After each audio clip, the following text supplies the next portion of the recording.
आज तक रेडियो सुनता है सारा जहां।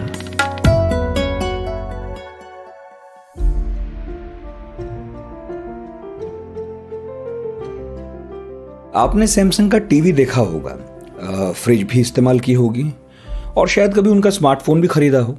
लेकिन क्या आपको पता है कि एक वक्त ऐसा भी था जब ये कंपनी सूखी मछली बेचती थी, फल भी बेचती थी। तो आज तो ये कंपनी पानी के जहाज तक बनाने में लगी है, लेकिन इसे फर्श से अर्श तक पहुंचाने में ली कुन ही का बड़ा हाथ था। ली कंपनी के चेयरमैन थे और करीब 3 दशकों तक सैमसंग का नेतृत्व करने के बाद 25 अक्टूबर को दुनिया छोड़ गए। साउथ कोरिया में ली का रुतबा बहुत ऊंचा रहा है और ये भी सच है कि जैसे जैसे उनका रसूख बढ़ा, उनके देश का भी बढ़ा। हमारे साथ आज हैं अभिषेक तैलंग, सीनियर टेक जर्नलिस्ट हैं। हमने सोचा कि ली के बारे में उनसे बात की जाए। ये भी फैक्ट है कि दुनिया में सबसे ज्यादा मोबाइल फोन बनाने वाला कारखाना नोएडा में है और वो सैमसंग का ही है। तो अभिषेक से बात करते हैं, लेकिन एक छोटे से ब्रेक के बाद।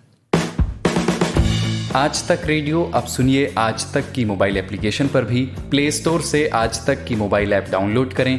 ऐप में आपको सबसे ऊपर राइट साइड में 3 आइकन दिखेंगे। उनमें से एक जो सबसे बीच में है वो है आज तक रेडियो का आइकन। तो उसे उंगली से जरा सा छू दीजिए और खुल जाएगा हमारा पिटारा, जिसमें क्या है, न्यूज़ तो हर जगह है पर हमारे यहाँ न्यूज़ है सही कॉन्टेक्स्ट के साथ। खबर तो आ गई पर खबर से आगे की बात क्या है, उसका एनालिसिस आपको हमारे यहाँ मिलेगा। और इस ठिकाने पर सिर्फ खबरें ही नहीं हैं, ज्ञान की बातें हैं, मज़ेदार किस्से हैं, बतकही है और भी बहुत कुछ है, जिसका स्वाद लेने के लिए इस गली के चक्कर लगाते रहें। आज तक रेडियो कहते हैं इसे, सुनता है सारा जहां। अभिषेक, ली कुन ही का देहांत 25 अक्टूबर 2020 को हो गया, यानी कि परसों उनका देहांत हुआ और उसके बाद यह खबर हिंदुस्तान भी पहुंची, पूरी दुनिया में पहुंची और एक बड़ी खबर थी। कॉरपोरेट जगत के लिए तो थी ही डेफिनेटली। सैमसंग वो चलाते रहे और सन 87 में कमान संभाली। मेरा ख्याल है बीच के 2 साल थे जब वो ये जिम्मेदारी नहीं संभाल रहे थे। आप तो 1.5 दशक से जो है इन सब चीजों में ध्यान रखते हैं, टेक्नोलॉजी की खबरें कवर करते हैं, जर्नलिस्ट रहे हैं, अब तो आपका यूट्यूब चैनल है। तो सैमसंग को लेकर, उनके प्रोडक्ट को लेकर भी आपकी एक बड़ी अच्छी और गहरी समझ है। मैं पूछना ये चाह रहा था, दरअसल आज ली कुन ही की भी बात करेंगे, सैमसंग की भी बात करेंगे इसी बहाने से, कि आप पर्सनली सैमसंग को लेकर या ली कुन ही को लेकर कुछ कहना चाहते हो तो उससे शुरू करते हैं, उसके बारे में प्लीज बताइए। देखिए, मैं किस्से से शुरू करना चाहूंगा जो बहुत मशहूर किस्सा है। मुझे उम्मीद होगी आपने भी शायद कहीं पढ़ा होगा या सुना होगा, अगर टेक्नोलॉजी में आपको जरा सी भी रुचि है। दरअसल सैमसंग पुरानी कंपनी तो काफी है, लेकिन उसके जो एक तरीके से जिन ऊंचाइयों को सैमसंग ने छुआ है आज की तारीख में, उसमें बहुत बड़ा योगदान मिस्टर ली कुन ही का रहा है और उनके जो आइडियाज थे, जो उनकी स्ट्रेटजीज थी। तो इनको लेकर एक किस्सा बहुत ज्यादा मशहूर रहा है कि इन्होंने क्या किया था कि दरअसल क्वालिटी को लेकर एक वक्त था जब कोरिया बहुत ज्यादा, इतना ज्यादा, मतलब दुनिया के गरीब देशों में उसका नाम शुमार होता था कोरिया का। और वहां पर टेक्नोलॉजी कंपनियों का जब विस्तार होना शुरू हुआ, उसके बाद से साउथ कोरिया की इकोनॉमी भी उसी हिसाब से बढ़ती चली गई। और आज की तारीख में कोरिया को मुझे पहचान देने की जरूरत नहीं है कि उसकी इकोनॉमी और किस तरीके का डेवलपमेंट कोरिया में हमें देखने को मिलता है। तो पहली चीज तो ये कि मिस्टर ली कुन ही जो थे वो कोरिया के सबसे ज्यादा अमीर, मतलब आप इन्हें कह सकते हैं जैसे हमारे यहाँ धीरूभाई अंबानी का जो रुतबा है या अंबानी परिवार का जो रुतबा है, तो इनके परिवार का और इनका रुतबा कोरिया की इकोनॉमी के लिए, वहां की कंपनीज के लिए, वहां के इंडस्ट्रियल रेवोल्यूशन के लिए, इनका नाम आप उसी तरीके से लेंगे जैसे भारत में आप धीरूभाई अंबानी का लेते हैं या रिलायंस ग्रुप का लेते हैं। बिल्कुल, क्या रिलायंस जाहिर है। और जब कोई एक ग्रुप देश की पहचान कहीं बाहर स्थापित करता है दुनिया में, तो ये तो बात है कि कंपनी के साथ साथ देश की भी एक साख बनती है। बिल्कुल साख बनती है। और मैं जो किस्सा मैं आपको बता रहा था वो हुआ ये था कि दरअसल जब इन्होंने टेक ओवर किया 1987 में अपने पिता से, और काफी कुछ फोकस इनका इलेक्ट्रॉनिक्स के ऊपर था। ये लोग चाहते थे कि जापान को पूरी तरीके से जापान की जितनी कंपनीज है, फिर चाहे वो सोनी हो, तोशिबा हो, सैनियो हो, वही उनके राइवल थे तब। वही राइवल थे और उनको compete करना चाहते थे। लेकिन वो क्या रहा था उस वक्त, जितने भी प्रोडक्ट्स आ रहे थे, साउथ कोरियन प्रोडक्ट्स आ रहे थे, वो उनकी फिलॉसफी कई हद तक चाइनीज प्रोडक्ट जैसी थी। जो आज की तारीख में हम कहते हैं ना चाइनीज प्रोडक्ट्स के बारे में कि चले तो चांद तक, ना चले तो रात तक, तो वही कुछ हालत कोरिया के प्रोडक्ट्स की थी। तो इन्होंने अपनी फिलॉसफी, अपनी कंपनी की फिलॉसफी उन्होंने इस तरीके से बदली कि उन्होंने हैम्बर्ग में एक डिक्लेरेशन, अपने सारे जितने उनके एग्जीक्यूटिव्स थे कंपनी के दुनिया भर के, उनके साथ हैम्बर्ग में उन्होंने एक बड़ी लंबी चौड़ी मीटिंग की और वहां पर उन्होंने एक बहुत ही जिसे कहा जाए बड़ा एक वक्तव्य दिया था। उन्होंने अपने सारे अधिकारियों को, सारे एग्जीक्यूटिव्स को ये बात बोली थी। करीब 9-10 घंटे मीटिंग चली थी और वहां पे कहते लोग ये हैं जो सैमसंग को काफी करीबी से जानते हैं कि उस मीटिंग के दौरान लोग लू ब्रेक भी नहीं लेने की हिम्मत कर पा रहे थे। पानी पीना छोड़ दिया था क्योंकि वो डिस्टर्ब नहीं करना चाह रहे थे कि मिस्टर ली जो बोल रहे थे, और जिस वो मूड में थे, तो वो 9-10 घंटे मीटिंग चली थी और वहां पर उन्होंने ये बोला था कि भैया आप, जिसे कहा जाए, you can change everything in your life after this.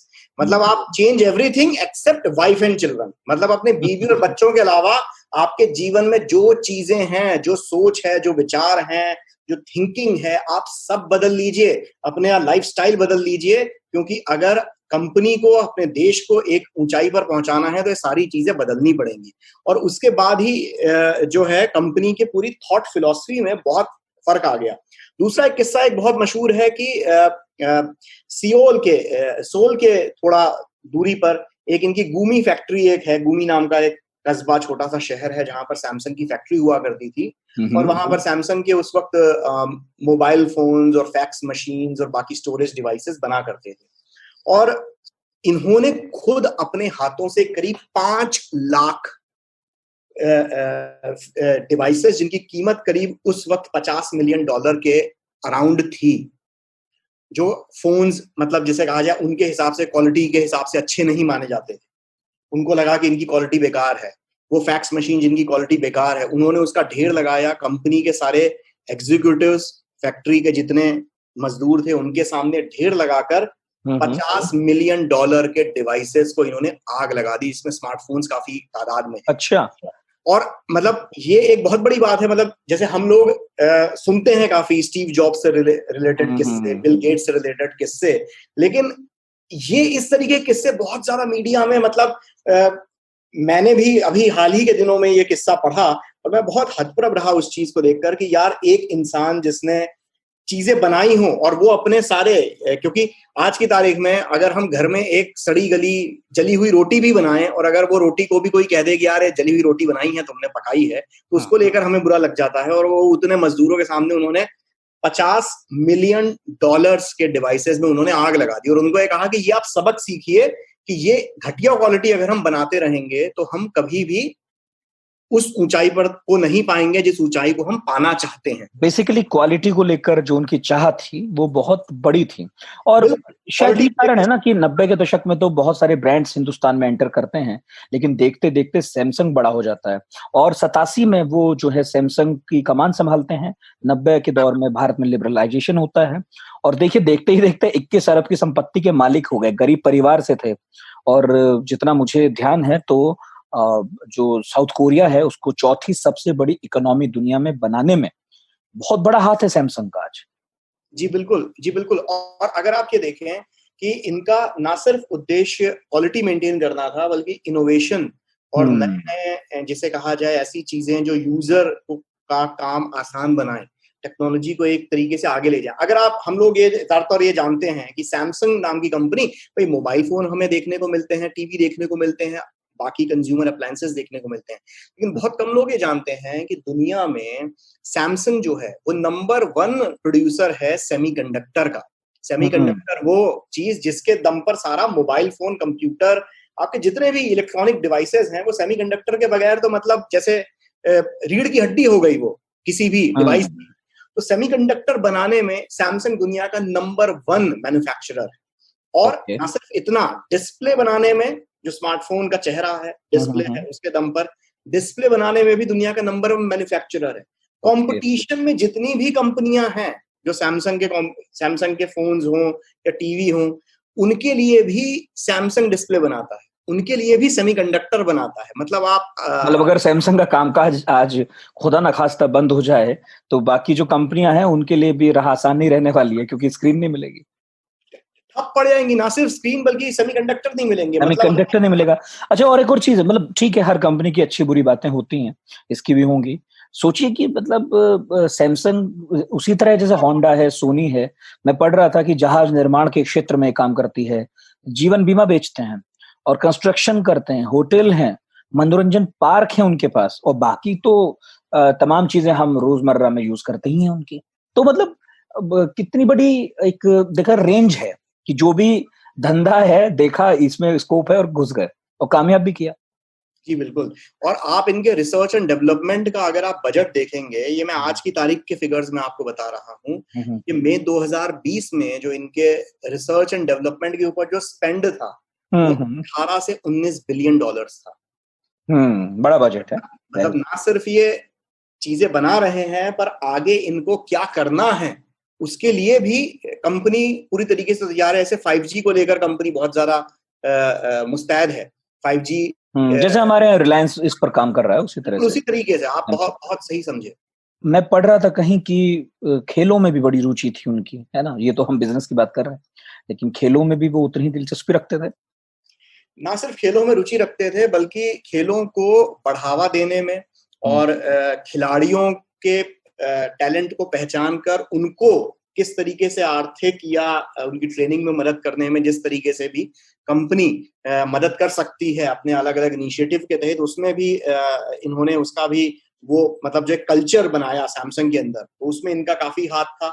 जैसे कि आपको आप नोटिस करेंगे कि आप देखिए कि पिछले कितने ही ओलंपिक्स के अगर आप देख लें कवरेज, तो उनमें सैमसंग स्पॉन्सर के रूप में हमेशा रहा है। ये खुद ओलंपिक कमेटी के मेंबर रहे, मतलब अपने आखिरी दिनों तक मेंबर रहे ओलंपिक कमेटी के। इसके अलावा इंडियन ओलंपिक एसोसिएशन, मतलब भारत में भी ओलंपिक जाने वाले और ओलंपिक में पदक लाने वाले खिलाड़ियों को इन्होंने बहुत समर्थन दिया। बहुत कम लोग जानते हैं कि पीवी सिंधु जैसे जो खिलाड़ी हैं, उनको मशहूर होने से बहुत पहले उनको जिसे कहा जाए जितना सपोर्ट देना चाहिए था, वो सपोर्ट देने में सैमसंग आगे आया, और जाहिर सी बात है उसमें कहीं ना कहीं मिस्टर ली का हाथ रहा ही रहा। ओके। अच्छा, इसमें यह है कि भाई एक तवील जिंदगी उन्होंने जी, एक लंबा अनुभव था उनका बिजनेस चलाने में भी, और जिस तरह सैमसंग के लेकिन उतार चढ़ाव भी आए। मैं देख रहा था कि कुछ कंट्रोवर्सीज उनके साथ जुड़ी रही, और दो बार वो करप्शन में जो है उनका नाम आया, और एक बार तो कंपनी भी छोड़नी पड़ी। 2008 के आसपास इस तरीके के उनके ऊपर आरोप लगे थे, लेकिन बकायदा वहां पर उनको बरी कर दिया गया सारे आरोपों से, और उसके बाद दोबारा उन्होंने कंपनी का कार्यभार संभाल लिया। तो ये उस वक्त एक दौर जरूर आया था 2008 से लेके 2010 के बीच में, जब इनके ऊपर थोड़े आरोप लगे थे, लेकिन उससे वो बाइज्जत बरी हो गए थे। इतनी बड़ी कंपनी है देश की, और ये तो बात है कि उतार चढ़ाव आते हैं, तो लेकिन के साथ ही उतार चढ़ाव भी आते रहे। लेकिन हाल फिलहाल सैमसंग को लेकर अगर हम बात करते हैं, तो अब तो उनके बेटे चला रहे हैं।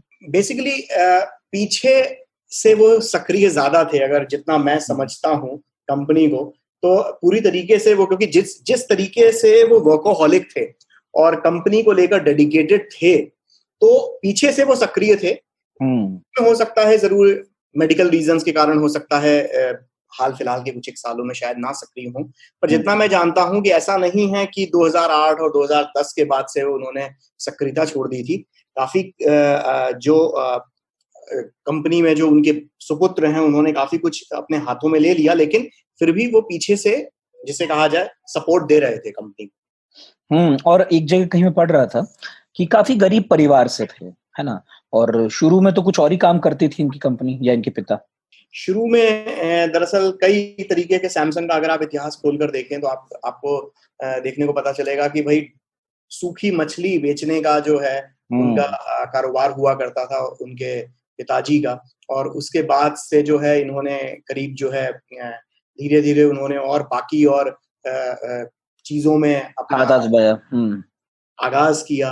और आज की तारीख में सैमसंग की जो कहानी है आप उनको आप बता नहीं सकते हैं। और भारत में भी अगर आप देखें तो सैमसंग ने भारतीय बाजार में बहुत जल्दी उन्होंने एंट्री मारी बाकी और कंपनीज के मुकाबले। जो अगर हम देखें कि जैसे 1995 में भारत में आ गए थे सैमसंग। अगर इंडिया स्टोरी की अगर हम बात करना चाहें 1995 में इन्होंने भारत में आए और सीपी में इनका ऑफिस था 1995 में पहला ऑफिस। और साल भर के अंदर ही इन्होंने research and development centre Bangalore में खोल दिया और एक मैन्युफैक्चरिंग प्लांट भी इन्होंने नोएडा में शुरू कर दिया। मतलब भारत में एक बड़ा बाजार भांप लिया था पहले ही, बहुत पहले भांप लिया था। इनफैक्ट इनकी फिलॉसफी थी, ये हमेशा कहा करते थे कि हम लोग विल ग्रो विद इंडिया। इनका सीधा सिंपल जो फिलॉसफी थी भारत को लेकर और अपने बिजनेस को लेकर भी, क्योंकि भारत एक बहुत बड़ा मार्केट है और इसको इग्नोर करके आप ग्रो कर ही नहीं सकते आज की तारीख में। और ये बहुत पहले भांप चुके थे, 90 के दशक में भांप चुके थे। मतलब आप ये देखें, अगर आप इनका करियर ग्राफ देखें तो 87 में इन्होंने अपने पिताजी से बिजनेस का कार्यभार संभाला और उसके बाद 1995 में, मतलब अपने कार्यभार संभालने के 10 साल के से भी कम वक्त में भारत जैसे बड़े मार्केट में अपॉर्चुनिटी को भांप लेना, वहां पर अपना बिजनेस शुरू करना और नॉट जस्ट सिर्फ एक ऑफिस खोल लेना बल्कि research and development centre Bangalore में खोल लेना साल भर के अंदर। और आपका प्रोडक्शन प्लांट 95 मतलब जिसे कहा जाए नोएडा में बना लेना। तो ये बहुत बड़ी। अभिषेक, मुझे याद है कि अब से कोई 7-8 साल पहले तो ये दौर आ गया था कि लोग जो पॉपुलर उस वक्त फोन के ब्रांड्स थे मोबाइल के, उन्हें छोड़कर सैमसंग खरीदने लगे थे। बड़ी स्क्रीन थी सैमसंग की, टच स्क्रीन थी बड़ी खूबसूरत, लोग लेने लगे थे। हालांकि अब ये कहने में कोई गुरेज नहीं होना चाहिए कि अब तो कंपनी को बहुत तगड़ा कंपटीशन भी मिल रहा है और आज सैमसंग उस जैसी मजबूत हालत में तो नहीं है जो एक वक्त मोबाइल के बाजार में थी। जी, जैसे कि 2007 में इन्होंने मोबाइल ऑपरेशंस अपने शुरू किए और 2012 में उस वक्त तो नोकिया ही रहा करता था। 2012 में नंबर 1 मैन्युफैक्चरर हो गया। और आज भी अगर हम आंकड़ों की अगर हम बात करें तो आप सैमसंग को रेस से पीछे नहीं मान सकते हैं। अगर अभी भी कई जैसे जो रिसर्च एनालिस्ट जो होते हैं, जो बताते हैं, जो कंपनीज है रिसर्च एनालिसिस करती हैं जो कंपनीज के बारे में, उनके कई आंकड़ों के हिसाब से कोई कंपनी कहती है कि भारतीय बाजार में Xiaomi नंबर 1 है, वहीं कुछ रिसर्च के आंकड़े कहते हैं कि सैमसंग नंबर 1 है। मैं आपको एक लेटेस्ट आंकड़ा देता हूं कि साल 2020 में सबसे ज्यादा बिकने वाला फोन जो रहा है वो सैमसंग का A51 नाम का फोन है। सैमसंग गैलेक्सी A51, ये साल 2020 में, ये मई तक का मैं आंकड़ा बता रहा हूं आपको, सबसे ज्यादा बिकने वाला फोन रहा है। और साल 2020 में जो टॉप 5 में जो 3 स्मार्टफोन्स हैं उनमें से टॉप 5 में 3 स्मार्टफोन्स सैमसंग के हैं, जिनमें पहले नंबर पर सैमसंग है और उसके बाद फिर बाकी और जो कंपटीशन में जो कंपनीज हैं, Xiaomi हो गए और Vivo हो गए, उनके फोन है। तो मतलब ये आज की तारीख में आप सैमसंग को ये नहीं कह सकते कि भाई रेस से बाहर हो गया है, रेस में लगा हुआ है, कभी ये आगे आता है, कभी वो आगे आता है।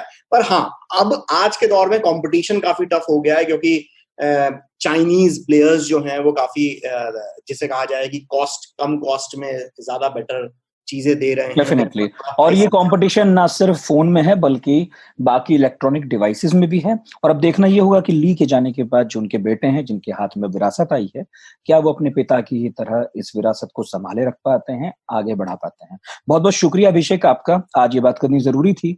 ली कुन ही सैमसंग के हाल फिलहाल तक मालिक रहे और उनका देहांत हुआ। बड़े उद्योगपति थे, फोर्ब्स लिस्ट में बार बार आते रहे, बहुत पैसा था। मतलब आपने तो कह ही दिया, अब मैं इससे ज्यादा क्या कहूं कि भारत के धीरूभाई अंबानी की तरह उनका नाम लिया जाता था साउथ कोरिया में। बहुत बहुत शुक्रिया अभिषेक आपका। शुक्रिया। अभिषेक तेलंग थे ये, सैमसंग और ली कुन ही पर कुछ दिलचस्प बातें बता रहे थे। फिलहाल इस पॉडकास्ट में इतना ही, लेकिन पूरे दिन एक से एक इंटरेस्टिंग पॉडकास्ट्स आते रहेंगे, कुछ छूटे ना। इसके लिए हमारे सोशल मीडिया हैंडल्स पर आज तक रेडियो को फॉलो कर लीजिए। कुछ लिखना हो हमें तो radio@aajtak.com पर जरूर लिख भेजें। मेरा नाम नितिन ठाकुर है, आप सुनते रहिए आज तक रेडियो। सुबह सुबह ऐसा लगता है कि सबकी गाड़ी छूट रही है, लेकिन न्यूज भी तो मिस हो रही है। स्कूल, कॉलेज या ऑफिस की पूरी तैयारी तो हो जाती है, मगर देश दुनिया की अपडेट्स ले पाते हैं क्या? तो आपकी प्रॉब्लम का स्मार्ट सॉल्यूशन ये है कि अपनी सुबह की शुरुआत आप आज तक रेडियो के साथ कीजिए। कल क्या हुआ और आज क्या हो सकता है, सटीक एनालिसिस, पहले बड़ी खबरें और फिर अखबारों के चुनिंदा मोती। ये है सुबह का खबरनामा, आज का दिन, मेरे यानी नितिन ठाकुर के साथ।